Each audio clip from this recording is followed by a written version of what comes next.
Listen to me, people.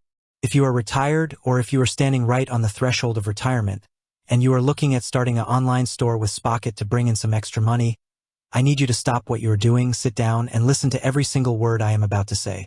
Because when you are living on a fixed income, or when you are depending on your nest egg, you cannot afford to make financial mistakes. You cannot afford to lose money to confusion, to hidden fees, or to picking the wrong payment method. Your financial security in retirement is your sacred priority, and every single dollar that leaves your bank account must be protected.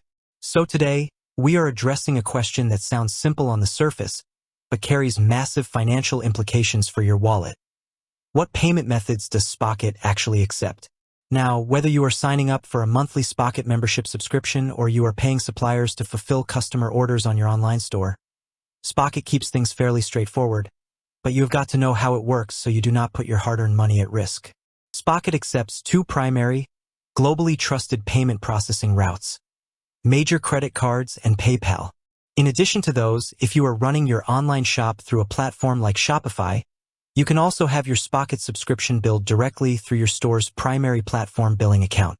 Underneath the hood, Spocket uses Stripe as its core payment gateway to handle credit card transactions. That means they accept all the major card brands you already know and trust: Visa, MasterCard, American Express, and Discover.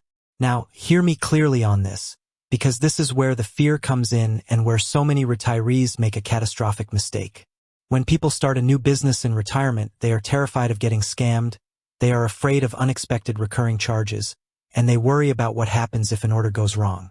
And because they are afraid of credit card debt, many retirees reach into their purse or wallet, pull out a debit card tied directly to their personal checking account, and type that debit card number in.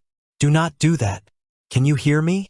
Never, ever use a debit card tied to your primary checking account for business subscription software or online wholesale purchases.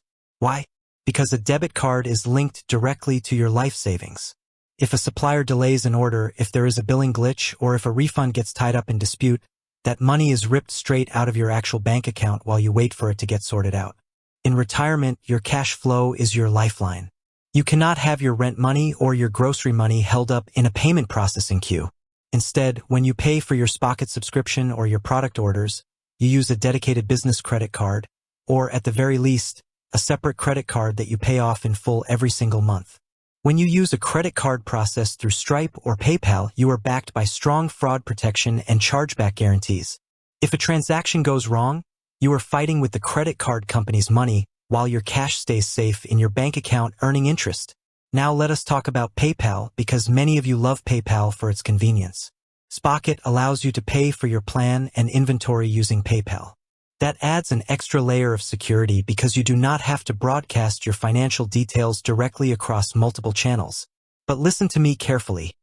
If you connect PayPal, make sure it is funded by a credit card, not a direct bank draft.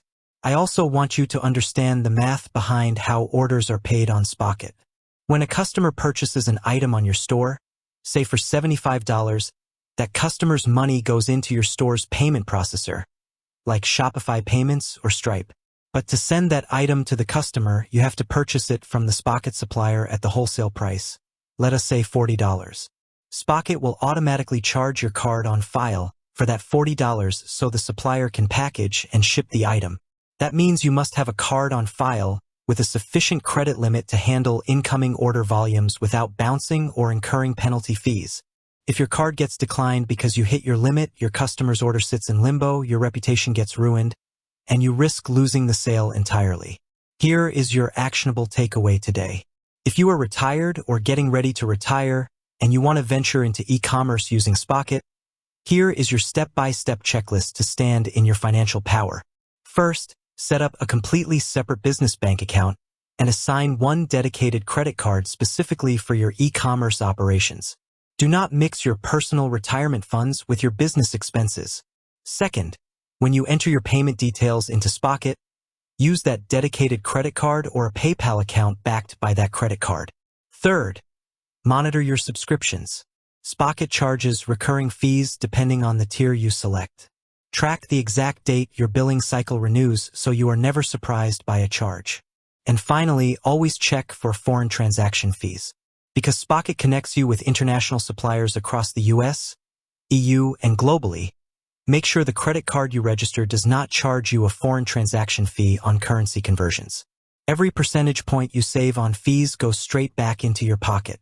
Retirement is the time for financial peace of mind, not financial stress. When you manage your payment methods with clarity, discipline, and protection, you build a business that serves you, rather than one that stresses you out. Protect your money, know your numbers, and stay safe out there.